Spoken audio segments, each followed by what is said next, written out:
Pull on up a chair. You're at Camp Video Games, y'all.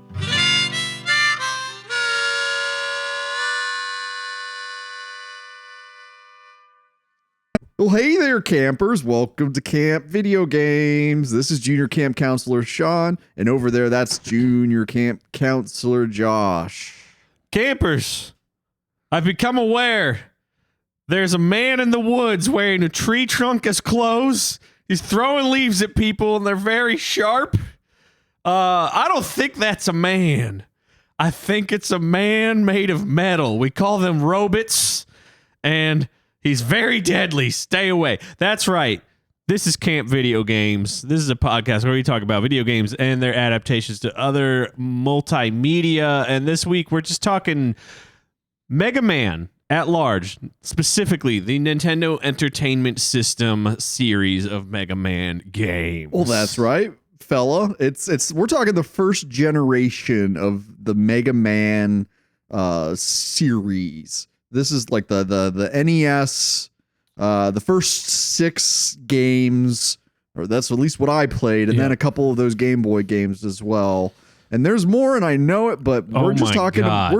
Josh, how many? We're not going to talk about Mega Man X. We're not going to talk about Mega Man Zero. We're not going to talk about Mega Man ZX. We're not going to talk about Mega Man Legends. We're not going to talk about Mega Man Battle Network. We're not going to talk about Mega Man Star Force. We're not going to talk about Rockman Crossover. In the year 20XX, we don't talk about those games until later. No, we will. Probably at least Mega Man X. To me, this main Mega Man NES series and Mega Man X, like, that's canon. Everything else, that was for what's the generation that came after us? Gen Z.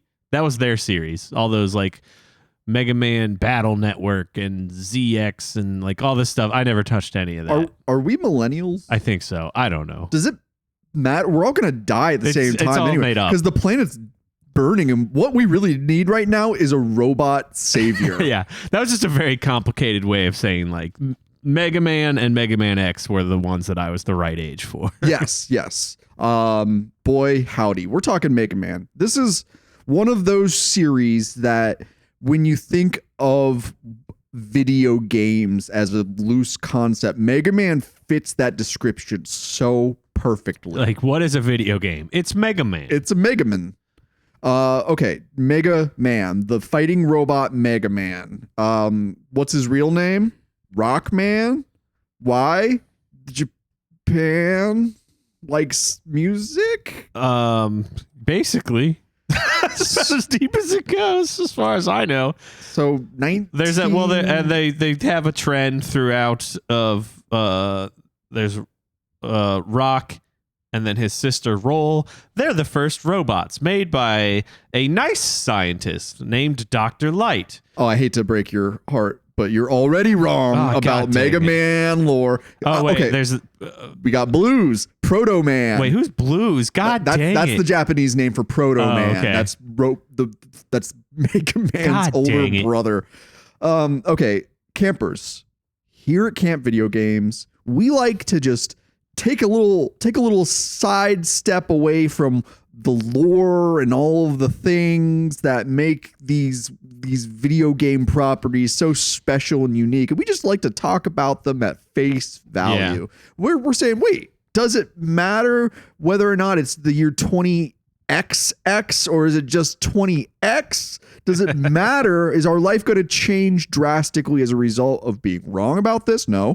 Is our life going to get better as a result of playing these and dissecting them? No. But we're having fun. Will girls ever talk to me if I keep doing a podcast like this? No. But I'm going to do it anyway. Smash that like button, ladies. Mega Man. Okay. First and foremost, let's address the patriarchy. Mega Man much? I don't want to Mega Man-splain too much, but by the time we got to Mega Man 9, we had Splash Woman. I know. I was about to bring that up. It took 9 titles, and like each game has around 8 robot masters. Those are the bosses that you fight. What is Mega Man? What's going on? The world is in dire need of robots to clean up the mess that humanity has made. It's pretty much what Mega Man's about, right? Like these robots that Dr. Light and Dr. Wily, he's fine. He's not a bad guy. He's just Wily. Well, again, we don't need to press on lore, but there's supposed to be some semblance of Wily was also working on robots and went bad, and that's where all this comes from. Yeah, we could probably talk about this more when we talk about the TV series. Ooh, in a couple episodes. Yeah. So okay, Wily and Light, doctors Wily and Doctors Light. They're colleagues. They make robots, and Dr. Wily wants his robots to be used to like take over the world, whereas Dr. Light wants his robots to help humanity. So they've got similar interests but different motives. It's just like the real world, except nobody wants their robots to help humanity. Everybody wants to use their robots to take over the world. So the Nobel Peace Prize it was made by the guy who invented dynamite, right? Like, and he wanted his dynamite to be used to help humanity. And thus I guess that's how the Peace Prize came about, because he was like, I feel bad. What happened with my invention? I'm not fond of it being thrown at other people or placed under cars or used in conjunction with murder, where I just wanted these explosions to be used in service of humanity. Mm-hmm. But sometimes you need to blow up a car to like make the world a better place. Back to Dr. Wily. As it turns out, the most dangerous creature is always man. Well, how his many robots series would be good. How many series have we covered where that's the thesis? Pretty much all of them. Yeah. It's almost like humanity just never learns its lesson. So, I want to get to a real just basic question. Is Mega Man good? Like, are we talking like on like a morality scale? As a game. As a series. The first Mega Man good? Just as a series, these NES Mega Man games we're talking about today. Just, are they good? I can't tell if you're being serious or not. Josh, these are some of my favorite games in the existence of the media form of video games. I can't imagine what I would have done with my time as a kid if I didn't have the Mega Man series. No, I genuinely am curious, like from a technical design standpoint, is Mega Man good? Because I have blasted through basically what we did. You played the first 6. That's right. I played this week. I played 1, and then I played 10, which was a sort of what do we call this when a like demake maybe, or it's not a D, it's like when a company throwback develops. It's like a throwback. It goes back to the bare bones of what the series was. And it's like quote unquote glory days, and then makes a new one. So I played Mega Man 10, and that came out in 2010, and it was the exact same thing. That you see by Mega Man 2 and 3, which I think are the best, and I'd probably want to spend the most time talking about. But it's just like all the polish is just shined to perfection of what was good about it. And I've gone through and played these probably once every 10 years. Just kind of blast through them. But I would absolutely not do that if it weren't for the features that come with emulation when I was younger. Of being able to like rewind when you feel like you got a cheap hit, or save right at the boss door. Sure. So you could just redo the boss fight if you lose without having to go through the whole level. And now this week I played the Mega Man Legacy Collection, which later on I want to talk a little about like how lovingly crafted this is, and this is what game preservation should look like.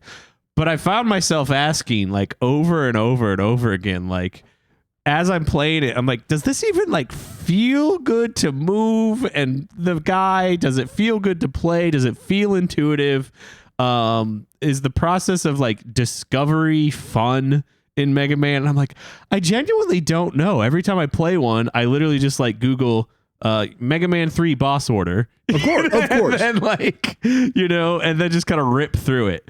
I think Mega Man is responsible for the concept of rage quitting in terms of what you just covered, where like you can make all of the progress, you can get to a boss fight if you're playing vanilla, and then you maybe lose your last life, and to continue you have to start the whole stage over again. And as a young person, that type of punishing gameplay really encouraged me to perfect my input.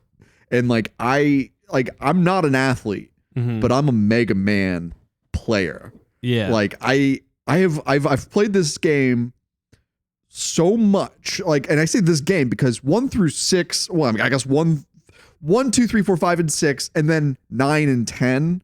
It's all basically the same game. Yeah. That's just like, wow, there's so many extra levels to this one game. 100, like almost 100 boss fights in this. And like, I can say that getting good at Mega Man is like it's like, I've had it described before where I was playing it in front of like my girlfriend at the time and one of my roommates, and they're just watching me play Mega Man 9 at that point. And they're like, it's like watching ballet.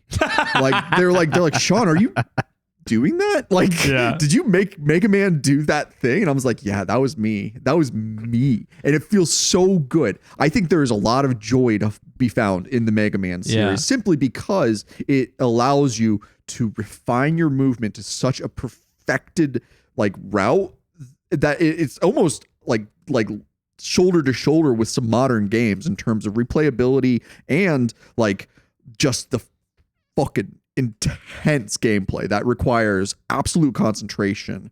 It scratches an itch that I don't know many people suffer from. It falls somewhere for me between other series we've talked about, the original NES Marios and Ninja Gaiden. Yes, I've had a lot of Ninja Gaiden like throwbacks to this. Yeah, like it doesn't feel quite as unfairly punishing as Ninja Gaiden, but at the same time, I feel overwhelmed by the volume of content available in the Mega Man series, especially because most people will play it as these legacy collections that come with 6 games each.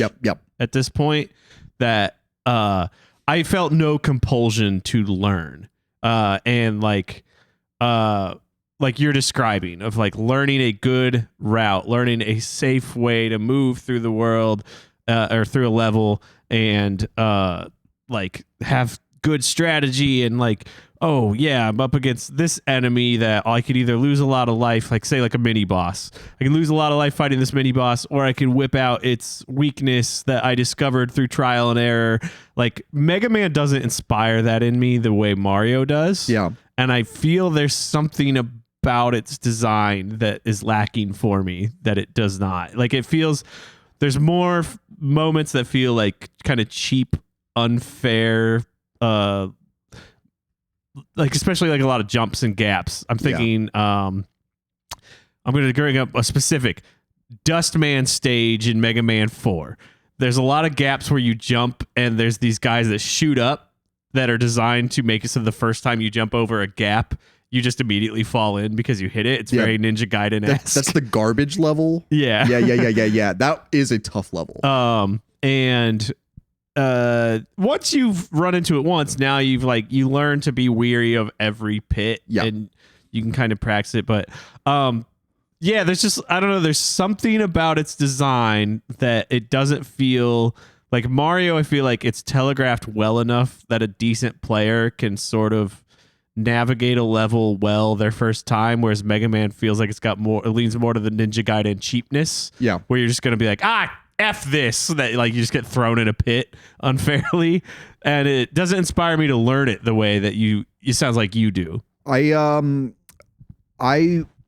was a Blockbuster kid growing up, and Mega Man is like the perfect type of game to rent, because I mean, when you break down like what the format, like the gameplay format of Mega Man is, it's really like the same way that you like equivocated Dragon Quest is like a shonen like TV or like a cartoon.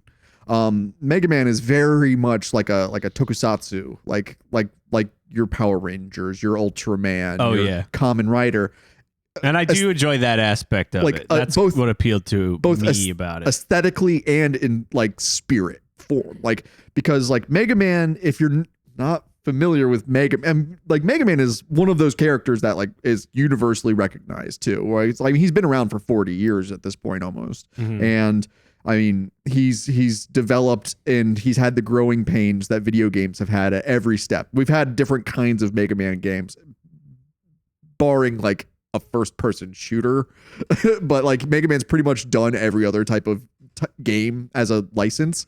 When you play a Mega Man game, like you understand the basics. Like, okay, you got this little blue guy. He jumps around. He throws lemons at people, and he needs to defeat a robot so he can steal their power. He's like Kirby, right? Like you defeat an enemy and then you steal their power. What else, who else does that? That seems like sinister as hell. Like Mega Man is also like an existential like threat to robot kind, because he's like there to make all robots like obsolete by being able to just like, he's like the Borg of robot. He just assimilates. But like when you play a game, like, okay, you're like, okay, every level is going to have its own theme, a killer soundtrack. Yeah. And then a boss. Like, I would say at least through Mega Man 3, a killer soundtrack. There's not really many bangers that stick with me after Mega Man 3, but I agree. On at least 2 and 3, wall-to-wall bangers. Just like some of the best video game music ever made. Yeah. And it's all in service to a very simple game. Like it is navigate the level, defeat the enemies, gain the power, continue. And that type of gameplay, like that doesn't require that much. Like, sure, there's going to be like snap judgments that need to be made, but there's not really like a strategy to Mega Man as there is in like, say, like a Dragon Quest or a Final Fantasy, where you need to have a plan before you proceed. And Mega Man is just go, go, go, go, go. And I think it is fun. I mean, I'm very much in the camp of like, yeah, Mega Man games are very fun, but only when it's going well. Yeah.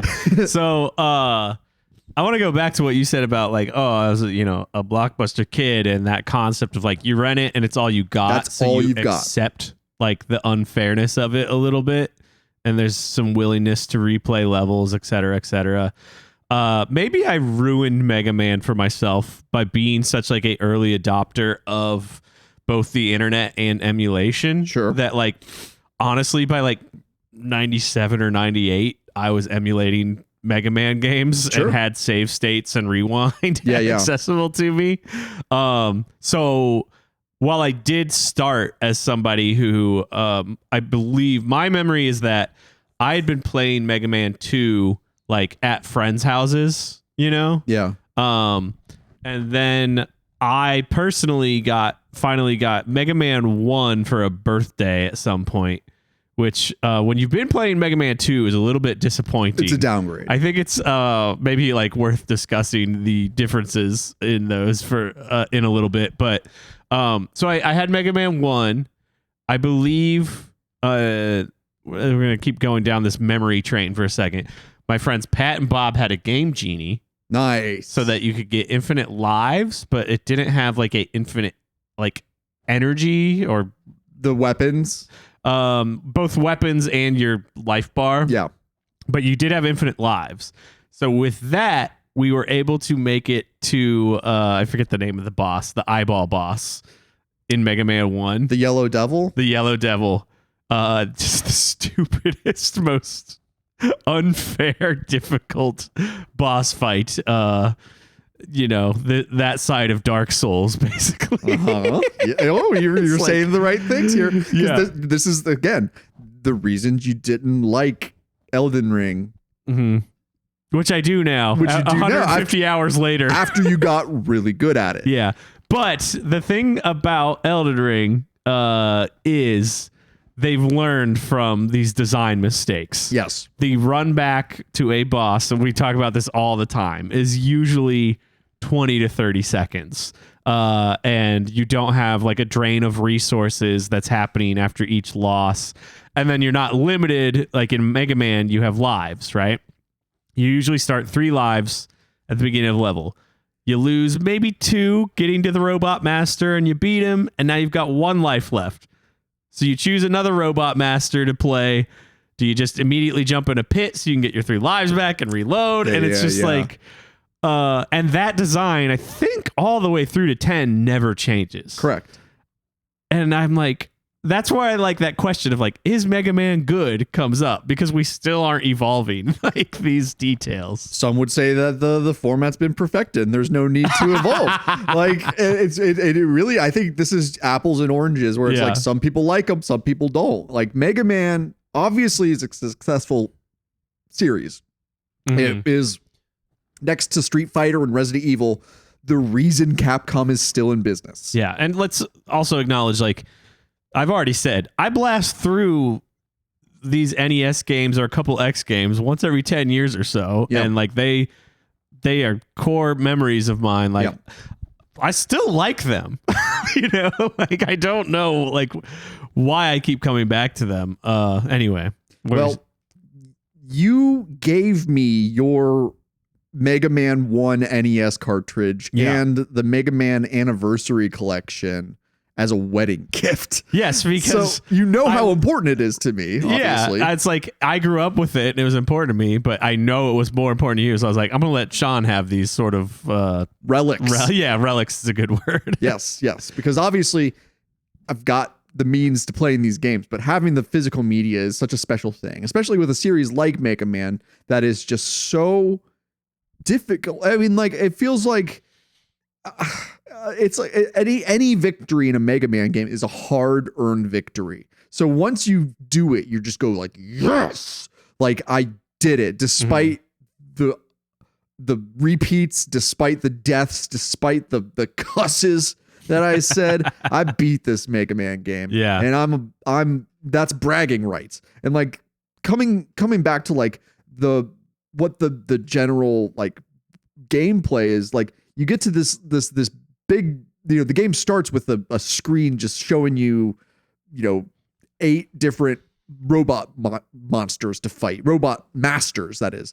And it's like, okay, the way that boss weaknesses work is like a game of paper, rock, scissors, where this,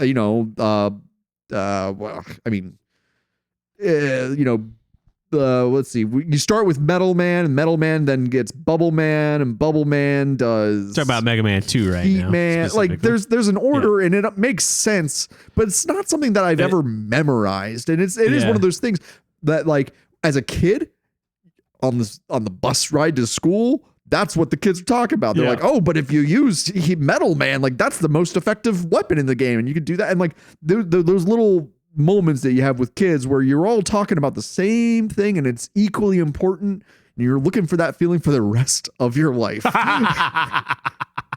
This is like my joke that I tell about like following the release hype for Final Fantasy VII on the internet and then it coming out and living up to the hype, and then that never happened again ever in my life. Yep.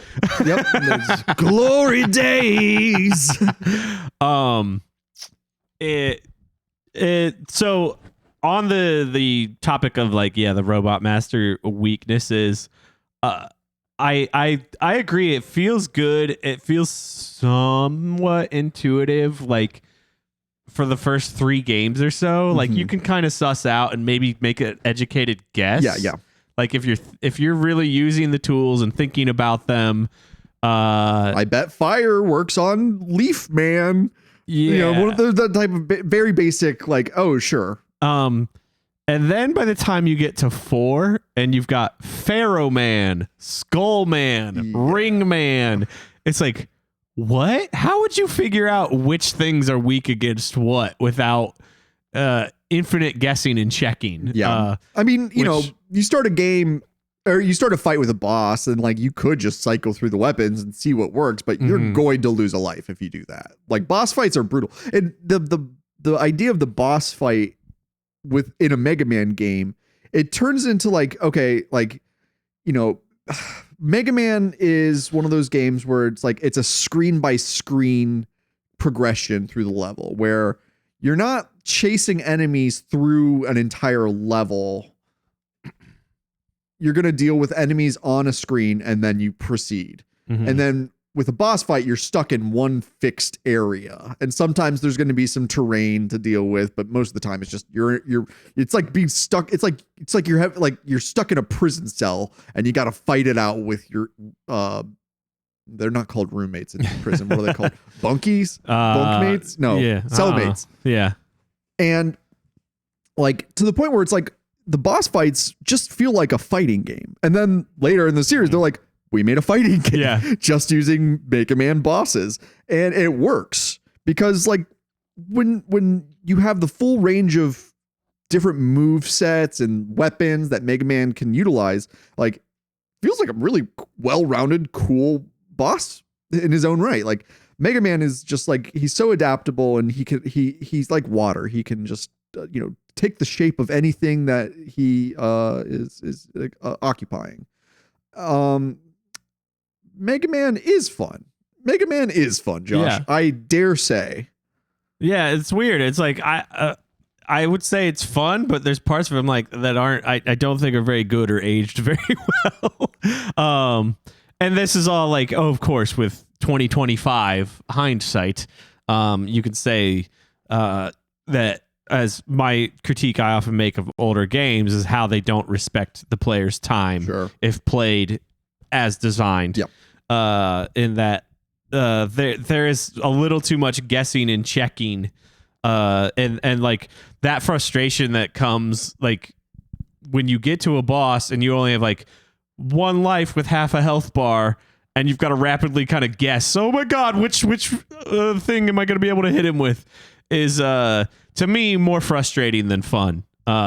And for you, it sounds like a inspiration to keep going more often than not. I mean, it feels weird saying this out loud. Like, I don't challenge myself that often in real life, but I definitely accept a challenge in video games. Yeah. And it inspires like a sort of perfection in input on my side that like, I genuinely feel like I accomplished something when I kill a robot master. Yeah. And it's really interesting to think about how like they didn't evolve this model in the internet age where it's like, obviously the first thing everybody's going to do when they get a new Mega Man game is just say Mega Man 11 boss order. Yeah. And it's like what? So it's like, why do we keep coming back to it? What? It's fascinating. Yeah. I mean, think about like Pokemon, like, if you go back to Pokemon Red and Blue, like, okay, we know the first boss fight with Brock, he's got rock type Pokemon. So you do well to bring Squirtle or Bulbasaur. Like it's the same kind of things. It's like, despite having the groundwork laid out for us, we still want to, give it a shot. Yeah. A shot from our arm cannon. That's called they don't call it a buster gun in this, do they? I don't think so. The Mega Buster. It's called the Mega Buster, I think, by Mega Man 4 when you can get the charge weapon. Shot. And it's interesting how like, oh yeah, we want to just give it a shot because it's another one. I will say, so like I got the Mega Man Legacy Collection Part 1 and Part 2, each on sale for like $8. Right. We decided we were going to do this. Such a good price for these games. And I blasted through Mega Man 10, the most modern one. It gives you a runtime. It's like at that point they're aware. Oh yeah. That's kind of, I think, how they evolved it, is like this sort of self-awareness of, people, like the challenge isn't figuring out the route. It's can you optimize the route? Yes. So this is the same as like speedrun tactics where it's like they're like, oh, we know that people want to perfect this. So when you finish the game, it gives you your run time and is somewhat encouraging to like just go again. And I think mine was like an hour and 20 minutes. Nice. And the player I am, as someone who, has a life and not the right level of neurodivergence to want to do that sort of thing of playing Mega Man 10 faster and faster. Yeah. I said, okay, that's it. I'm good. Yeah. And if I had spent a full price game's worth on that, I'd be like, oh, that's a bummer. If I'm not mistaken, I remember when 9 and 10 first came out, those might have been the first games that I ever legally downloaded. Because I got Mega Man 9. It was about the right time for it. The Nintendo Wii. I feel like it was like $5 or $10. Like it wasn't like a AAA pricing game. It was just like we made another Mega Man. Here you go. Sorry. Like but Mega Man 9 is what really like brought me back to the series because if I'm not mistaken, they just kind of went with like Mega Man 2 like style for those. Do you have charge shots in 9 and 10? Oh, I don't remember. I already forget. It's okay. I don't think Again, you do all of these games bleed together except when these differences really make themselves clear, but you only really remember the first time they do it, not when they like keep it going. Like Mega Man 4 is where the charge shot comes in. Mega Man 3 is where you could slide, which became a really important movement, especially for boss fights. It's the thing that you can forget to do, but oh boy. Okay. Yeah. Mega Man. Actually, talking about like the movement and the physics of Mega Man as it evolved is kind of interesting to me because that's one of the main things I was paying attention to in my playthroughs. In that Mega Man 1, that little guy controls like dog turds. Yeah, he slides all over the place. Oh my god. Yeah. And I think at all stages, Mega Man's movement is as soon as you it's weird because you can do these light taps to nudge pixel by pixel, but as soon as you do a full press, he's full speed immediately. And then in Mega Man 1, he does this massive slide like you're in like a Mario ice level every time he stops, and you're constantly like falling off of things. They clean up a lot of that in Mega Man 2, and then with 3 you get the slide. He starts climbing ladders much faster. Oh, interesting. And then like by 10, he's like his general movement isn't faster, but it just feels so much tighter than these first 3 or 4 games. I also, there's something about like his jump that I've always kind of hated, that I always struggle to like when you're supposed to dodge something by jumping. Again, it's like I run through most of these once every 10 years or so. I spent the last week playing 5 or 6 of them. I still have trouble gauging distances and heights and timing for jumps all over the place like in Mega Man. In comparison to Mario games, where like exactly where that little guy is gonna go. It drives me crazy. Yeah.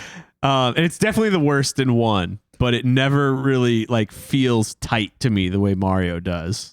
After doing my fun little tour of the 6 NES games, I can say with zero hesitation that Mega Man 1 is the worst in the series. There was a lot that it set the foundations for, of course. Like, I mean, that's the big thing is that like, they're like, yeah, but before this, there was no such thing as Mega Man. And now there is Mega Man. So you're welcome, actually. Yeah. But I mean, Mega Man 1 had things that were very easy for the series to abandon. First and foremost, the point system. Who cares? Yeah. Like, don't give me I believe pickups. 100% random. The points are so irrelevant to me. And like, this is me as a video gamer in general. I don't care about points. I just want to have a fun time. And like, I don't have fun by getting the highest score. I have fun by doing my best. And I know that the points are then a way of showing what, your progress. But in a game like Mega Man, like the where you can defeat enemies and they will drop a pickup that only gives you points. It has no effect on your health or on your weapon usage, like it's just the points, that's called a waste of time. Yeah. And I have nothing to do with that. And after the first game, the series was like, you're right. No one cares about the points. Well, I'm pretty sure, like when you start a level, I'm pretty sure it just does a dice roll to decide how many points, quote unquote, that robot master is worth. And like they're 100% made up and meaningless. Arbitrary. Yeah. Like beyond what you're saying, even. It's just like, no, it doesn't mean anything. And does it even keep track of them? I don't know. I don't pay attention. Oh no, there's a point counter at the top of the screen. Yeah, I don't. Yeah. So yeah, there's that. That is completely worthless in Mega Man 1. As I mentioned, like that's the worst of the jumps and the yada yada yadas.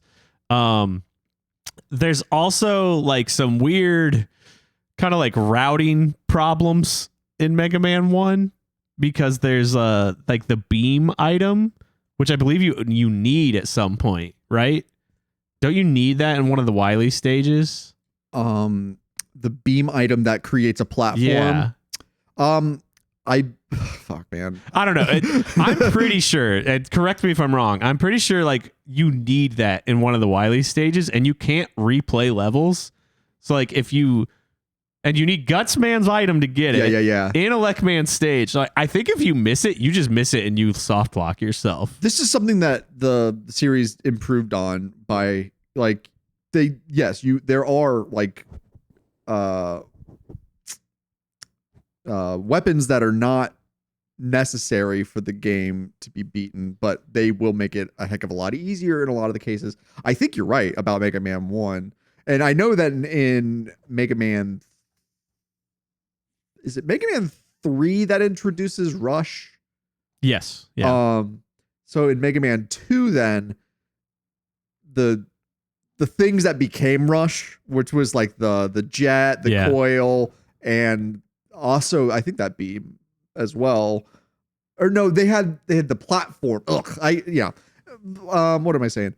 The game is unforgiving in a lot of ways. And I guess like as like a person who's very hard on himself emotionally, I like that resonates with me. Games that are like just as mean to me as I am to myself. Well, speaking of like, it's unforgiveness. The moment that I was like dreading in Mega Man 2 is, I don't remember if it's the third or fourth Wily stage. Like the games will occasionally throw this stuff at you. Like I mentioned in Mega Man 1, there's like, oh, if you didn't pick up the beam item, you just get 100% just like straight up soft locked out of something. Mega Man 2 has that boss that you have to use the crash bombs, and you have you have a minimum, a very finite amount. I remember exactly the room where you have to shoot the walls and then the things with the crash bomb. A very narrow window of like resourcing of your crash bombs. Dude, it's a logic puzzle. If you waste one or two, like you're cooked. Yeah. And I'm like, you bring that up. I hadn't thought about that since I played it. That is a IQ test.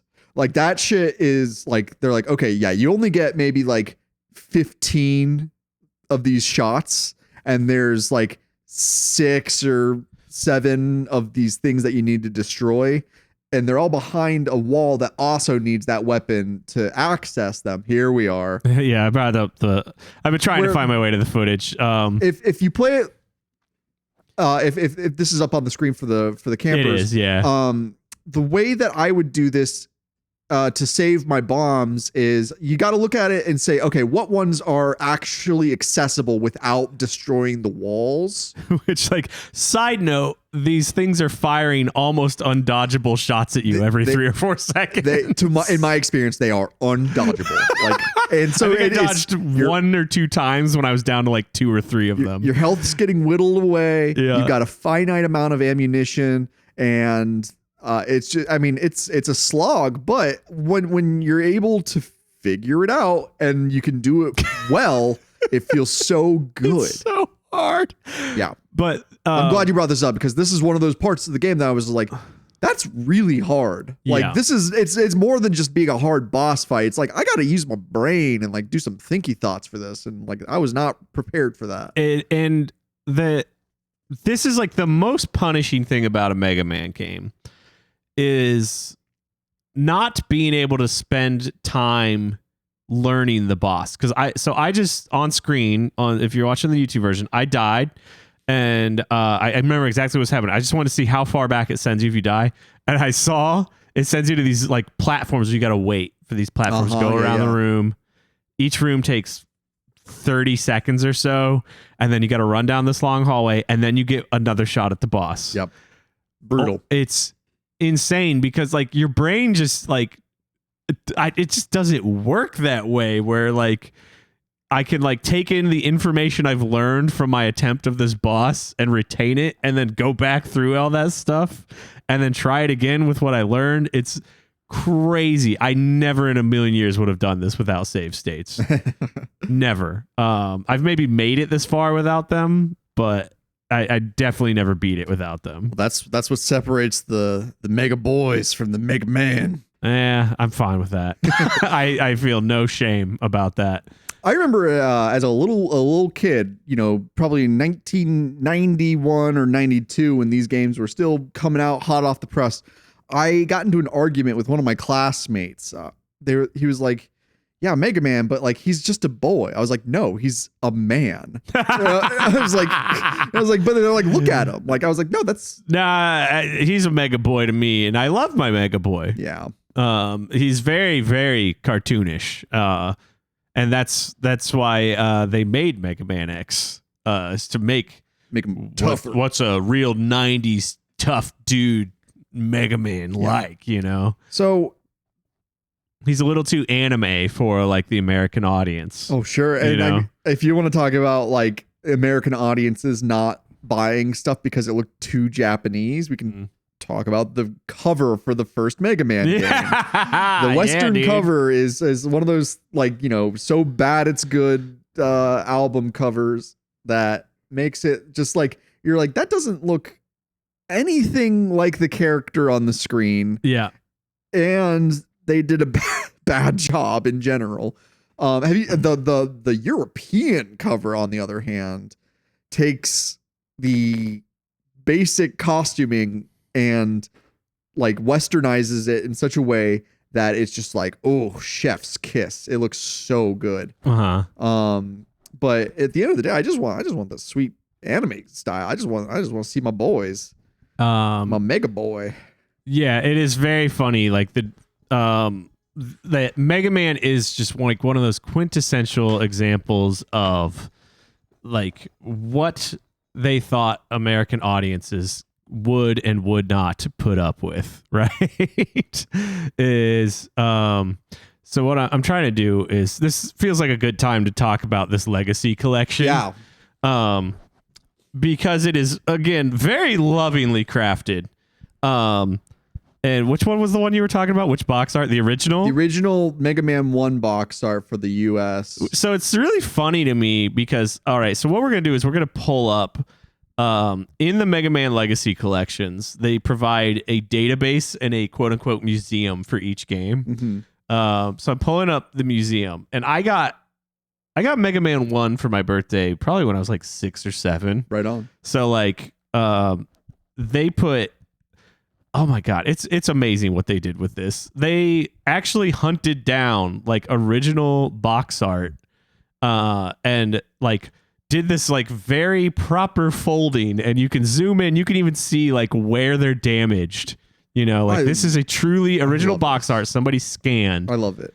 And so like this is, I'm looking at right now the cover of the original Mega Man, very anime, very cartoony, and I feel like if I opened that on my birthday, honestly 6 or 7-year-old me would have been more excited than when I opened this on my birthday, the US cover of Mega Man, where they decided you gotta westernize this a little bit, and for some reason they couldn't even be bothered to like get like the perspective and proportions right on the characters. It was a rush job, no pun intended. I still played the heck out of it. Oh yeah. I still loved it. It's got a whole 1 megabit of memory, it says on the box. But man, this collection is like out of control. The amount of like love and detail that went into it. Because it does this for every game. They found a box, they folded it up very nice and neat. They found cartridges. And then like, as you get deeper into the series, they also add in like, advertising stuff and like game magazine cutouts. And it's funny to note that I'm pretty sure, and you get the full manuals, by the way. I'm pretty sure that one of the like main developers of this collection was this guy Frank Cifaldi, who is the head of the Video Game History Foundation. Oh, cool. So like a right proper dude. Yeah, it's like it's crazy that like if you pay people who care about things, they'll actually do it right and do a good job. So like I think hire the right person for the job and not just like the cheapest option. Yeah. And I'm basing that on like, I think I heard him say that on a podcast of like, yeah, when I did that Mega Man Legacy collection. But then I look at this and I'm like, oh no, this is his fingerprints all over the way this is done. I mean, this is proper history keeping. Yeah. Like they are making use of the archives and they're not gatekeeping. They're including all of this stuff. Actually, I just I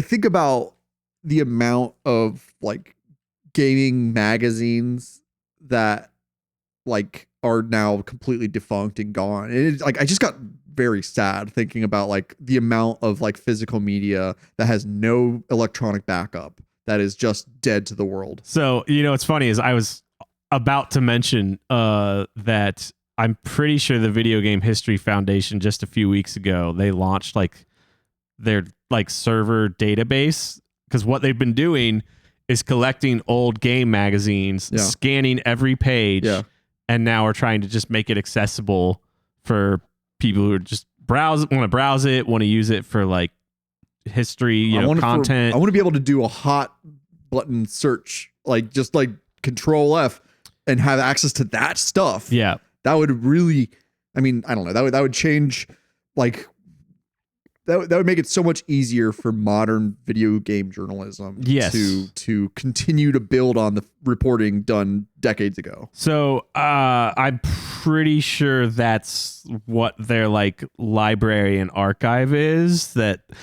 all I know is like I heard it launched literally like a few weeks ago. They launched some new component of it that all I saw was people were posting like, oh my god, the servers like went down within hours because so many people were like trying to use it. That's so good to hear. Yeah, I need, you know what, Josh, I need some good news. That's the best I got these days.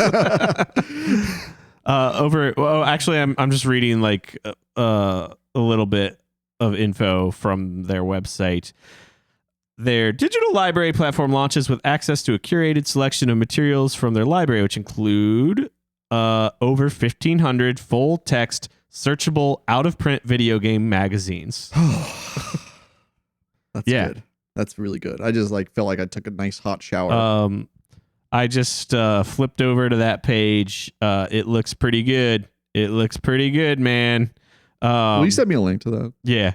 Just video campers, let us know in the comments if you want us to send you a link to gamehistory.org. There it is. Simple as that. That'll kind of open the door to find all this stuff.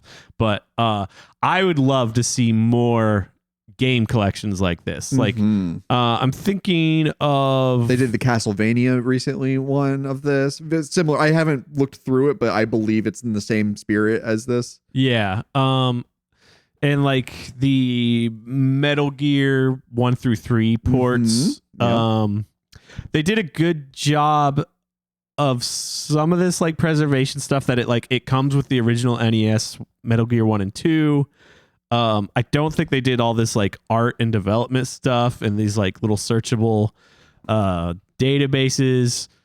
And like I don't know, some things feel a little like lazier than others when it comes to ports of old games, because aside from the the museum stuff, what I love about this collection is the attention to detail in terms of every game automatically uploads to the proper aspect ratio with like this lovingly crafted border for that game.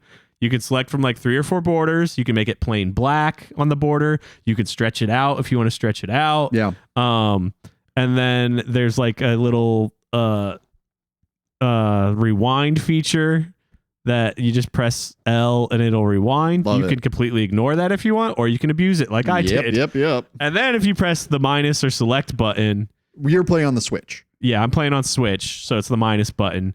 You get all these extra controls that are great. Where stuff that's kind of like by default baked into emulation services, but now they're taking advantage of it on a paid platform. Yeah, and one that I found really interesting is this like CPU speed. Yeah.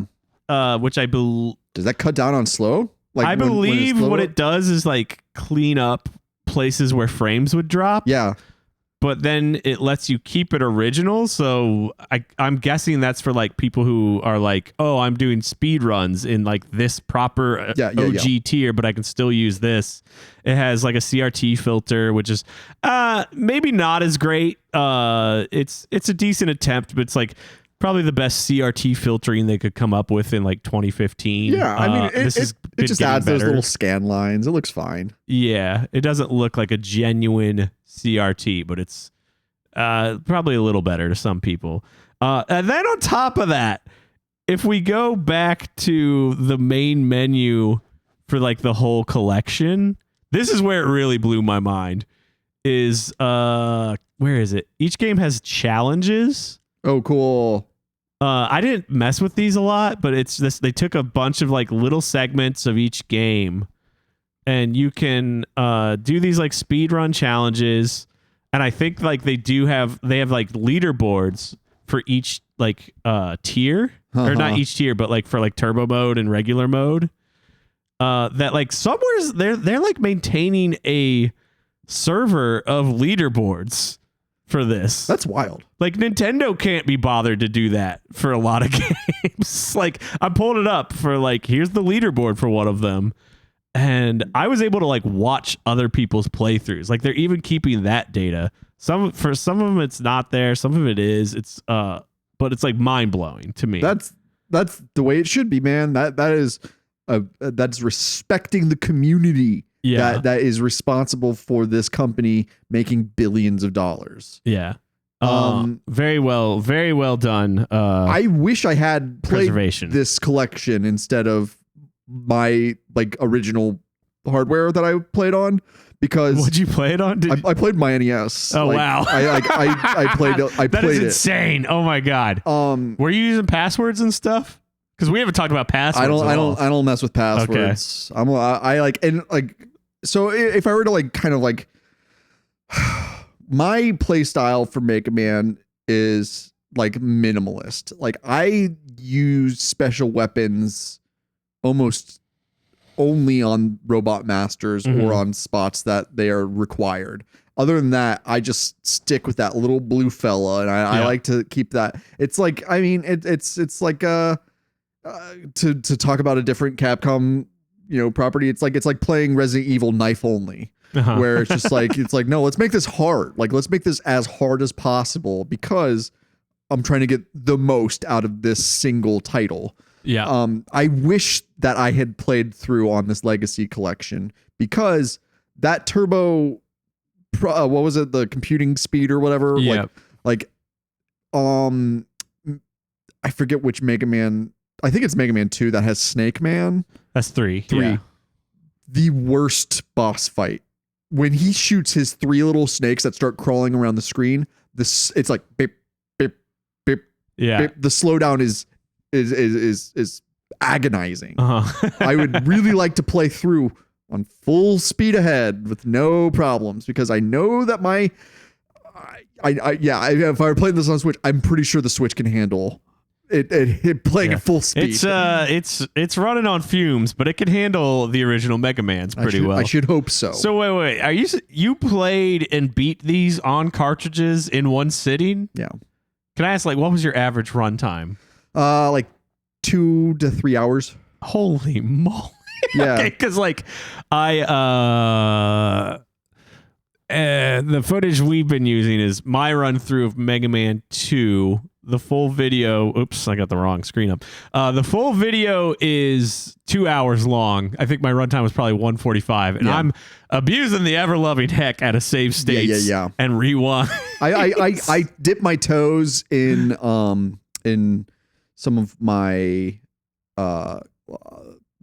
my archives. We'll just say I played some of the archives on a digital format of this video game, if you know what I'm saying. I don't. And I also took advantage of those tools to some degree. And I just like when you know what you're doing and like there's no surprises for you in this series, it's easier than you think. This is one of those games that like what are the like Ninja Gaiden honestly was like, that was what I thought was like the hardest game in the world. And then when I beat it, I was like, oh, I can do this. It's more about, you know, where your head's at. My head is at, I've only got this much time without a child around to play games by myself. So I'm going to get through this as fast as possible. Yeah. I have no patience for like this level of quote Nintendo hard at this point in my life. Yeah. I will take every assistance and tool I can get.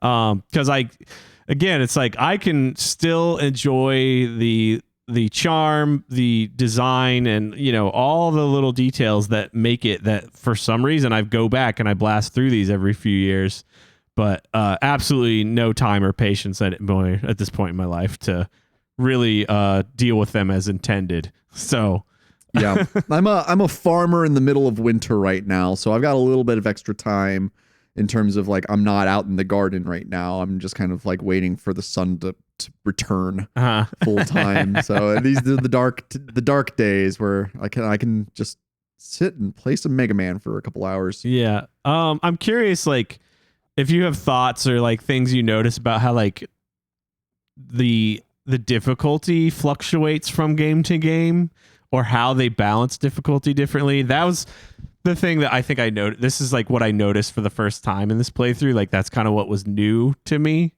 Was noticing how they would attempt to evolve the difficulty by design. They get easier placement as they go on. And my experience is that like they started giving you way more items, more extra lives. And like, here's the thing that I love about NES games is like, you can like kind of create the circumstances to start mining for resources at certain points where like you find a spot where you know enemies are going to keep repeatedly showing up if you just like edge off the screen and then go back. And I mean, I would actually be very interested to like see how much time I spent just mining resources. Yeah, I did that one time, literally right before you got here. I was on the very final boss of Mega Man 4, and I was out of Pharaoh Man's weapon, which is what damages this Dr. Wily moving around in the dark.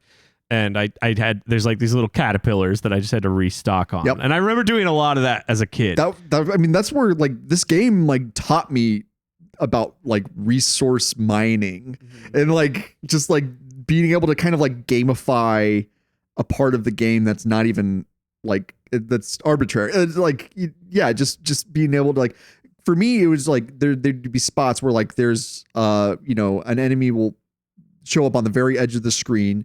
You can defeat it and then walk back a step and then walk forward, and there it is again. And you can just keep doing that until you can refill your health and all of your special weapons, or at least the weapon that you need for the next boss fight. Mega Man, I mean, like they really just like, they were like, okay, we figured out the format like day one. Yeah. And then they just kept perfecting it. Yeah. Like I noticed, you know, a few things from game to game. Like, it seems like from 1 and 2, like we talked about how they tightened up the controls, but also in 2, And maybe it's because I only played on its normal or easy difficulty. That's right. 2's the only one that offers that, if I remember correctly. But like my experience with it was that almost every boss, and even like regular enemies, once you had their weakness down, you just chew through them so fast. Yeah. Mega Man 2 specifically had I feel like that's the most popular in the series. Yeah. That's the one that everyone was like, wow, like Mega Man, pretty good, you know? And I think it's still my favorite. I think it's still the best. It's an easy one to love.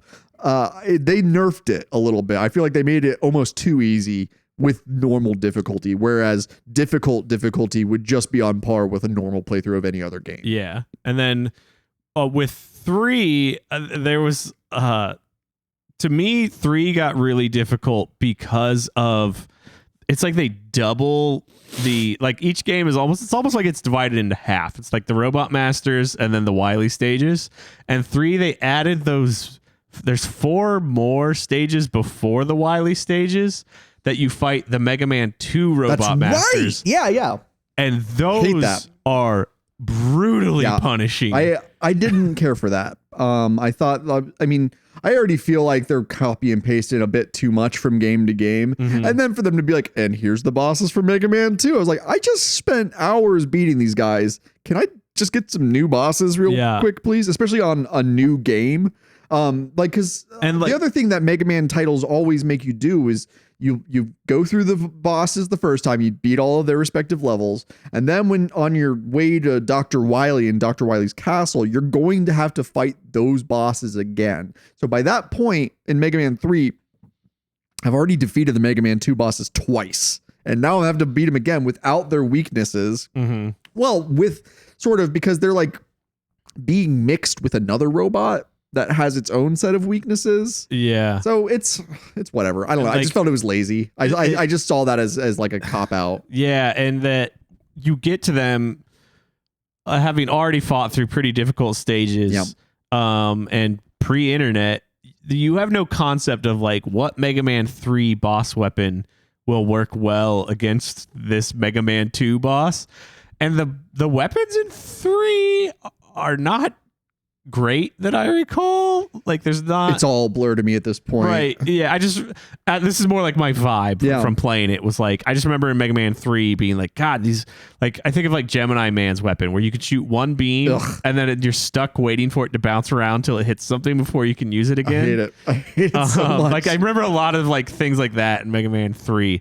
And so like 3 got very difficult because it was just so long and so punishing in that nature. And then 4, I like really quickly learned the degree to which they wanted me to use the charged Mega Buster. Oh yeah. Because with the Legacy Collection, they include a turbo shoot, which is something I had early on because I had an NES Turbo controller. So like as a kid, there's like, 2 layers of buttons. Yeah. There's like the top layer is turbo mode, which is useless for like A buttons usually jump. So you just like make tiny little jumps. But the B button, you hold that down, you're constantly shooting 3 pellets at a time. Throwing lemons all over the place. So I'd learned to abuse that in Mega Man 1 through 3.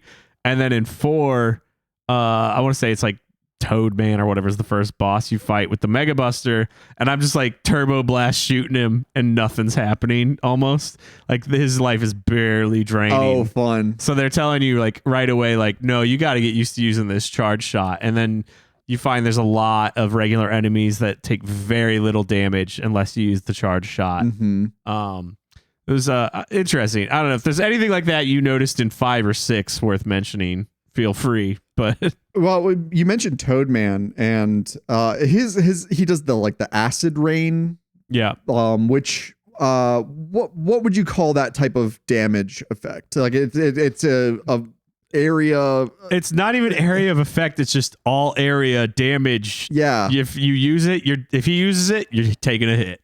I like that. I like that was the first of that type of attack that I remember. Besides maybe like when you're playing like a like 1942 or one of those like shoot 'em up airplane games where you can use a bomb that affects everything on the screen. I've never seen that in a video game before. I think that like in Defender, the old arcade game where you're flying a spaceship back and forth trying to save people from getting abducted by aliens. They had like a neutron bomb that did something very similar to that. But again, Mega Man introduced like gaming staples to me in a way that I only know them as Mega Man things first, and then realizing that they have their own like history. On that note, it's interesting to spend so much time talking about Toad Man, because I feel like at this point they are also kind of had learned fair boss fight design. Because the bosses are hitting a lot harder in Mega Man 4. I noticed a lot of the bosses, like if you physically run into them, you lose like a quarter of your health. Yeah. You got to dodge them as well as their attacks. And with Toad Man, who's supposed to be the first one you fight, like I learned just within the first attempt, like, oh, he starts glowing and you got about a second to hit him. But, and if you don't, then he's using that attack. Yes. So anyway, I do want to hear if there's anything in Mega Man 5 and 6 you think like evolves difficulty wise. But first I want to like talk about, because we're talking about how like sometimes you get stuck having to refill and restock items. Yeah. Right. And I was wondering about item drops in Mega Man games. And I found on a Mega Man forum, somebody allegedly thinks they've done the math, because I was wondering, like, does it get weighted based on what you need at all? Which to me seems very random. I've always wondered that too. I thought it was random. This person claims the odds are nothing, 78 out of 128. So then these are all out of 128. Small weapon energy, 25 out of 128. Small health refill, 15. Large weapon, 5. Large health, 4, and 1-up is 1. And those are all out of 128. Okay. That feels rightish. Sure. I don't know if that's the same for every game. The question is, this is the first Mega Man game that they think that's the math on it. Yeah, it was just really hard to get a vibe. Like I said, when I got stuck on the last boss of 4 and I was just like stuck trying to free feel, it's like, oh my gosh. And I was also using the rewind feature. Yeah. It's funny to see like, when does it do the roll? Because like I'd shoot it, rewind, shoot it again. It would be a different item. And usually I'll get a different item. But it seems like almost like down to the pixel. It's like, where is it happen when the enemy loads in? Does it happen when you defeat it? At what point when you defeat it? It was really interesting. I could not figure out exactly where that dice roll happens of what it's going to drop. Capcom loves that stuff. Capcom includes that type of random number generation. Yeah. Like in a lot of their games. I'm specifically thinking of the Resident Evil 1 remake, where at the beginning of the game, it would preset a determined amount of pistol shots it would take before you get a critical head exploding pistol shot. And it would be like in between like every like 15 shots to every like 30 shots, you would have a critical. And it's determined at the very beginning of the game when you boot the start of it up, and like then it's just set for that playthrough as that same thing. I don't know. I just felt that at least from like the difference from like Mega Man 1 to Mega Man 2, I just saw and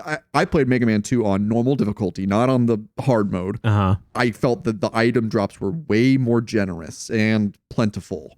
But to go from 4 to 4, like the biggest difference that 6 offers. Got that jetpack, baby. I remember that. What was it called? Like Super Mega Man? I forget what it's called, but like Mega Man in Rush is his dog, his red dog, who's a good boy. Mega Man and Rush, they like Voltron into each other, and Mega Man then has like a short range attack that's honestly a predecessor to Zero's Zet Saber, because it's when Mega Man and Rush combine into make a Super Ultra Mega Man or whatever it is. Mega Man can no longer slide. He can't do the slide anymore. And the payoff or the way that it like distributes like the fairness of it. Mega Man's base attack is more powerful, and the time it takes to charge to a fully charged attack is shortened, but it's a decreased range as a result. So you lose some mobility, but you gain some power. And that to me is the difference between X and 0 when we get to the next series. Yeah. And I mean, other than that, it's just like, I don't know. I feel like with a lot of the Mega Man games, and maybe this is one of the reasons that like people felt a little oversaturated with it in the NES generation, is that they were just kind of just doing business as usual. Like it seemed like they just wanted to introduce more games because they found you make more money. I mean, for what it's worth, I was just before we were recording looking at a list of the Mega Man like basically launch schedule through the 80s and 90s. Just like boom, boom, boom, boom, boom. Let's see, from 87 to 97, how many games in the Mega Man franchise across all consoles do you think there were? Okay, so we've got 6 NES titles, 4 or 5 Game Boy titles. There's an arcade exclusive. There's Game Gear. There's the Wily Wars on the Genesis. I'm not counting, but I'm just like letting you know I know about it. No, you've got most of them.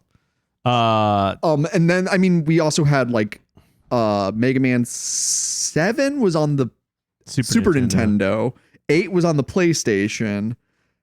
Then you've got Legends on the PlayStation, Legends 2 on the PlayStation. I'm not even looking at like the Legends stuff. Yeah, and so it's more than I thought. Yeah, there's a lot. There's quite a bit. Anyway, the list I'm looking at of just mainline Mega Man series, 15 of them between 87 and 96. Okay, yeah, that's so much video game to put out.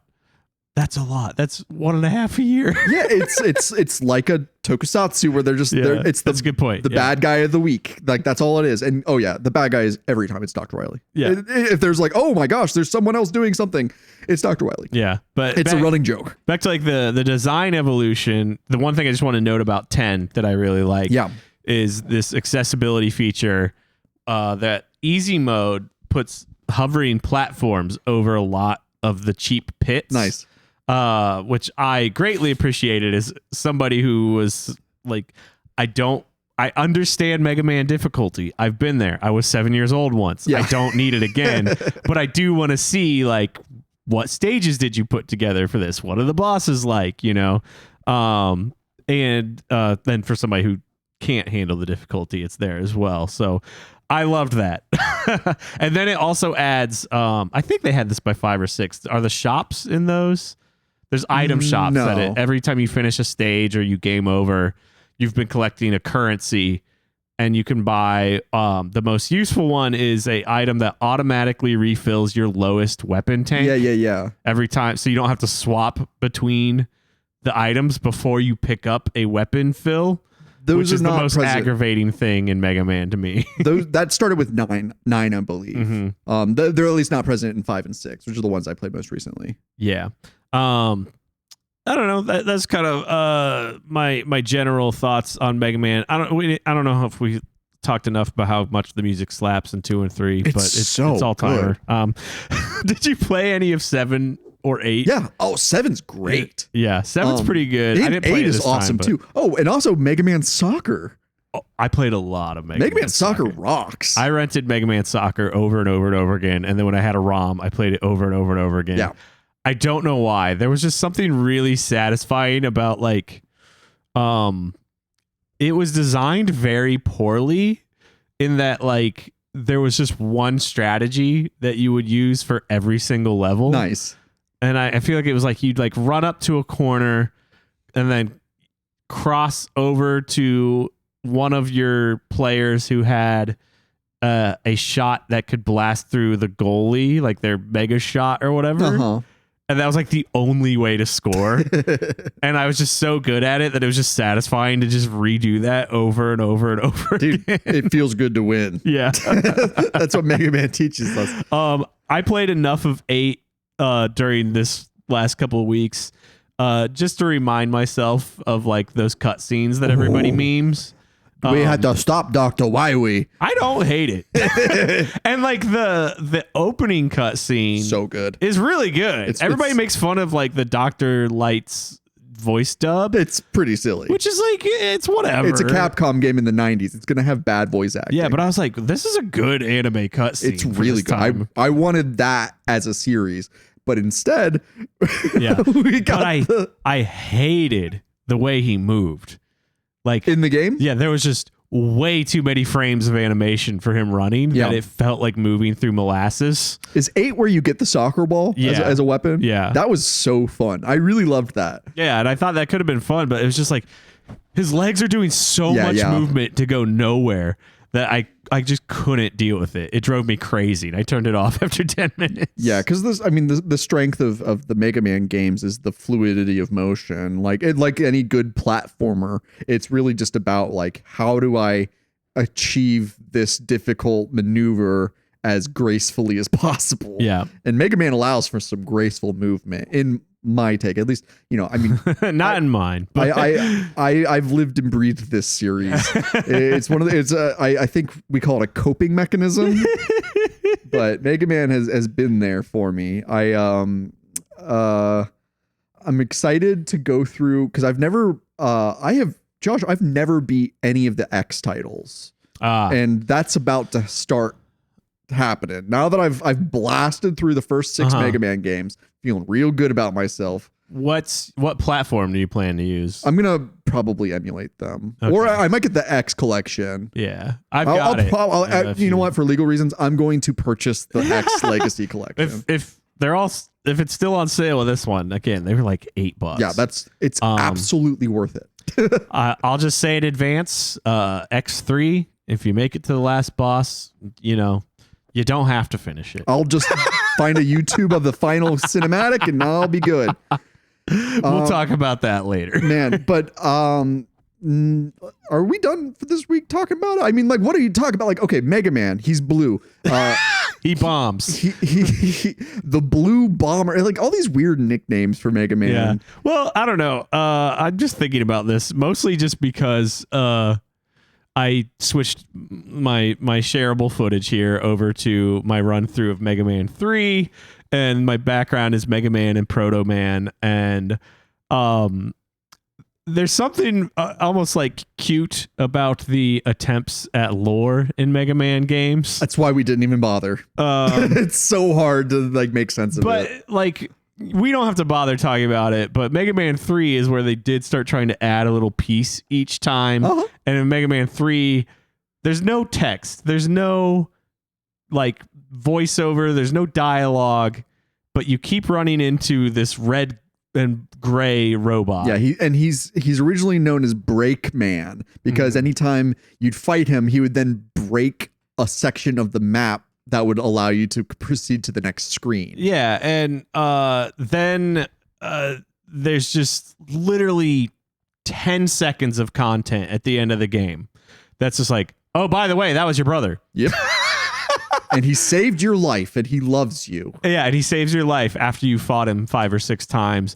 And as a 7 or 8 year old, though, like, I ate this stuff up. Yeah, dude. And well, like, we should probably talk about like some of the inspiration behind Mega Man, because this is really steeped in like it's basically just taking the lore of Astro Boy. And mixing in a little bit of Speed Racer, because Racer X is Proto Man. Like they are the same character. They even look similar. But in campers, if you haven't given it a view, the entire Speed Racer is on YouTube for free. You can watch it, and it's actually really fun. Like, I used to watch it back in the Cartoon Network days, the glory days of Cartoon Network, but it holds up, and it will keep your attention even as a drug addicted mid-30-year-old. I just remember getting really into the lore of Mega Man, and then X series takes it a step further, that like by the time you get to 4 or 5 and it's on the PlayStation, they're like doing full on like crazy cutscenes, and it's very silly. So I don't know how many of them either of us will get to before we record that episode. I'm gonna play all of them, Josh. If you, definitely stop at 7. I'm just gonna save you. How many X games are there? There are 8. Okay. 7 is borderline unplayable. Is 8 on the PS2? 7 and 8, I think, are both on PS2. Okay. I owned 7 because I was such a big fan of the X series. My friend Gavin and I had both, between the two of us, we had like all of them through 6. I got 7 and I was like, what is this? But I forced myself through it because I was, a teenage boy with a PS2. What are you going to do? Gotta do it. That's for next week's episode. Yeah. Well, or whatever next week, couple weeks. Next week we're gonna work our way through the 80s Mega Man cartoon. I'm gonna watch every episode. Josh is probably gonna watch the first episode and then the one where Mega Man and Mega Man X meet. You gotta, yeah. But I want to fill in the blanks and tell you that, you know what? Sometimes you don't need to watch the entire series to get the gist. But I'm really looking forward to it. Found some very questionable plot lines in the series. Really? The one that I sent you, Josh. You will talk about that next time. But so we're gonna talk our way through the fighting robot Mega Man. Yeah, that is just locked in my brain till I die. So good. We're gonna talk that, and then there's also there's that little what's it called? It's like Mega Man Wish Upon or something like that. There's an anime that was like made by the tourism board of Japan that wanted to encourage people to move to Japan, and they used Mega Man to do it. That's awesome. It's worth a view. But that's for next time, campers. Let's see. Mega Man is good. It's fun, and if you're bad at it, you're a bad person. So. It's fine. That's my. It's fine. It's so much fun. I'm having such a fine time right now. It's really, yeah. No, actually, I can't believe I didn't say this sooner. I found. I meant to say this way sooner. I'm just gonna say it the very last second here. Is that like, to me, these games are like my idol games at this point. They're like, people, like a lot of people have like, oh, this is my game that I play on my iPhone or whatever. Most of my time playing these games this week, I was listening to audiobooks of things for like work. like I was able to just like tune out, like, yeah, my fingers are just going through the motions. I don't need to tune too deeply into it. I can multitask while I'm playing a Mega Man game. That's for sure. Yeah. I made it a point, and it was in like a relaxing way. Like, I mean that is mostly a positive. Yeah, to go with the video game mindset, where I'm trying to reduce the amount of distractions in my life, and I'm trying to focus just on the one thing that I'm playing at this time. So for this experience, I did not have anything going on in the background. I just wanted to get that sweet sound system, or this soundtrack going. The sound effects for Mega Man are so good. Like, just the sound of Mega Man's Buster charging, like whoop, whoop, whoop, whoop, whoop, whoop, whoop, whoop. Like, it's just like, it's dopamine. It's so good. I don't know. I just like, I could just drown myself in it. Yeah. I wish I had said that sooner, because that was a real key component of my experience with it. Because I am like you, like, usually if I'm playing a game, I like it to have my full attention. But there's something about this. I was like, oh, I can get some other things I've been needing to get done while I do this. I mean, I wouldn't be playing music in a game that's like super lore heavy, or like if you go back, campers, to our 8-point discussion on Final Fantasy VII, like, that's not a game that you should have like a podcast going in while you're playing, because there's enough dialogue going on. But with this, it's whatever. Yeah, why not? Okay, that was all. I just had to throw in that last note that I missed. Okay, campers. In order to be a good person, you have to fight to save mankind, and don't use robots to gain power over your fellow human being. Use it to save people. Although, okay, the original function of the robot masters, like, Dr. Light invented these robots. Like, in the very first game, you've got like Elec Man, Guts Man. Like, they all have like utility, right? Like, that's the point. Is and that, they like, attempted to explain that in maybe the manual or something. Yeah. And like, they're all there, like, like, oh, Cut Man, he's there to cut the phone lines so that they can install new telephones or whatever. Like, that all makes sense. So, like, the idea of like having these like utilitarian robots that are then subverted for evil purposes, it goes back with my idea about like the Nobel dynamite creation where it's like it was created with good intentions, but of course human nature can subvert it and use it for malicious intent. Always turns out it's always man. the way. Yeah. So don't be a Wily, be a Dr. Light, I guess. Although Dr. Light also like it's like okay, Mega Man starts off, he was just an android that Dr. Light made. And then when all of the robots get subverted or, you know, whatever, they get like hacked by Dr. Wily and made evil, then Mega Man's like, turn me into a warrior.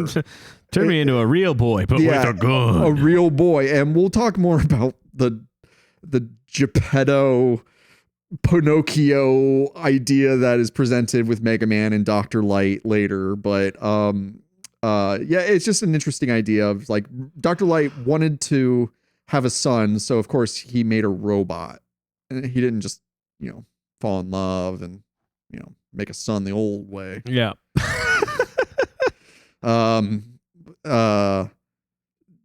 That's it. I guess. I guess. This is a really hard series to talk about in a straightforward way, but that's kind of all I had to say. The lore is there. Oh my God. The multimedia adaptations for Mega Man in the early days, aside from this cartoon we're going to talk our way through, campers, there's a novelization of Mega Man 2. Somehow they did it. And if you're like me and you really need to get that story, don't try to buy the book. It is way too expensive for what it is. But campers, I'm going to go ahead and promote someone who needs no promotion, but the Angry Video Game Nerd read out loud the entire Mega Man 2 novelization for you, and I will link to that because damn it, he deserves some credit for putting in the work. I don't know. I'm not keen on that guy at this God point in my bless life, James Rolfe. I can recognize his influence still, for sure. Yeah. Well, you know, like Chuck Berry's problematic, but there wouldn't be rock and roll without him. Yeah. James Rolfe, he's not problematic. He's just I think he is at this point. I don't remember. No, he's not a details, problem. but He's just a little spicy neurodivergent that doesn't understand some very basic, you know, things. Anyway, I swear to God, I'm a fan though. Okay, what's happening? We're done, right? We're done. Yeah, no, you were just letting the folks know we've got a multitude of adaptations. I don't know if you intend to read that book, but I'd welcome some convo on it next week's episode. Campers, should I read the Mega Man 2 novelization in its entirety for the channel? Ooh. Spoiler alert, I won't. Oh, that's the fun here at Camp Video Game. That's all. That's it. Watch out for that man in the woods. Oh. If you'd like to write to us, send a message to campvideogames@gmail.com and follow us on Instagram at Camp Video Games. If you want to become a real happy camper, you can support Camp Video Games on Patreon. For $5 a month, you'll be granted access to even more discussions about movie-based video games, game-based movies, full-length commentaries, playthroughs, and more. Whether you sign up or not, we're glad to have you here at Camp Video Games.